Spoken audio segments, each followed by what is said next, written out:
ஒரு அழகான கிராமத்துல ஒரு சின்ன பண்ணை இருந்தது. அங்கிருந்த மிஸ்டின்ற கண்ணுக்குட்டிக்கு ஒரு சிறப்பம்சம் இருந்தது. அது மற்ற கண்ணுக்குட்டி போல இல்லாம ஊதா நிறத்துல இருந்துச்சு. நீ ஏன் எங்கள போல சாதாரணமா இல்ல மிஸ்டி? நீ பார்க்க வினோதமா இருக்க என்று ஆடு மிஸ்டியை பார்த்து கிண்டல் அடித்தது. அது நம்மோட ஒத்தே போகல. இப்படி வித்தியாசமா இருப்பதால என்ன பயன் வரப்போகுது என்று ஆடுகள் தங்களுக்குள் கிசுகிசுத்தன. உன் நிறம் வித்தியாசமா இருக்கு, நீ ஏன் மத்த கண்ணுக்குட்டிங்கள போல இல்ல என்று தலையை திருப்பியவாறு குதிரை சொன்னது. இதனால மிஸ்டி ரொம்பவே தனிமையாவும் சோகமாவும் உணர்ந்தது. அது வித்தியாசமா இருக்க விரும்பல. ஆனா என்ன செஞ்சாலும் அந்த ஊதா நிற தோல் மட்டும் அதை விட்டு போகல. மிஸ்டி மத்த விலங்குகளோட சேர்ந்து விளையாட விரும்பி தினமும் அவங்கள கவரும் வண்ணம் ஏதாவது ஒன்னு செஞ்சிட்டே இருந்தது. ஆனா அது என்ன செஞ்சாலும் மத்த விலங்குகள் அதை கண்டுக்கல. அதன் தனித்துவத்துக்கு கிடைத்த பலன் இரக்கமின்மைதான். ஒரு நாள் பண்ணை ஆய்வுத்துறையை சேர்ந்த ஒரு அதிகாரி பண்ணையை பார்வையிட வந்தார். அவர் நாடு முழுவதும் உள்ள பண்ணைகள் நல்லபடியா இயங்குவதை உறுதி செய்வதற்காக பிரசித்தி பெற்றவர். விலங்குகள் எல்லாம் பதற்றமடைந்தன. தங்கள் பண்ணையை மூடிவிடக் கூடாதென நினைத்தன. எல்லாம் சீராக இருந்தாலும் இந்த பண்ணையும் மற்ற சாதாரண பண்ணைகளைப் போலவே இருப்பதை அந்த அதிகாரி கவனித்தார். இந்த பண்ணை நல்லா இருக்கு, ஆனா இதுல தனித்துவமா எதுவும் இல்ல.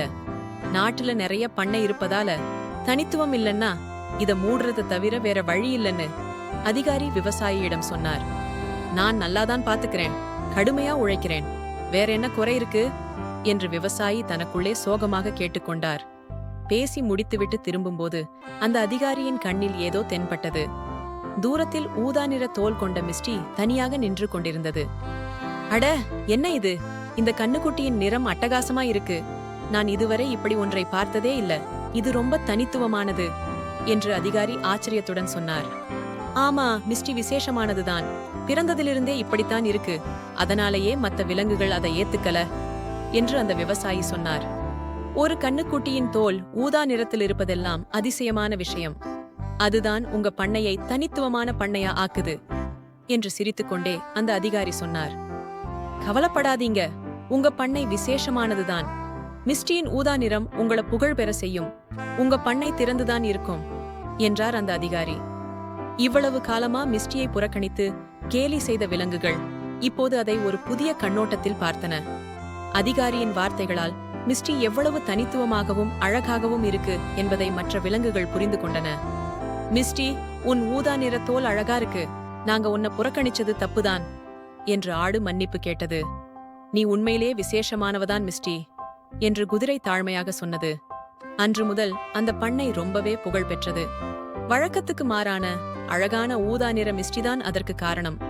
மிஸ்டியின் தனித்துவம் பயப்பட வேண்டியதோ அல்லது கேலி செய்ய வேண்டியதோ அல்ல, அது கொண்டாட வேண்டியது என்பதை மற்ற விலங்குகள் புரிந்து கொண்டன.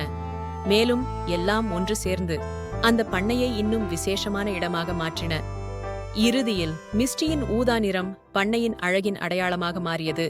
சில சமயங்களில் நம்மை வித்தியாசப்படுத்தும் விஷயங்கள்தான் நம்மை உண்மையிலேயே சிறப்பானதாக்குகின்றன என்பதை இது அனைவருக்கும் நினைவூட்டுகிறது.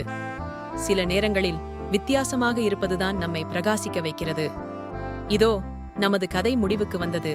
ஆனால் மிஸ்டியின் பயணம் முடியல.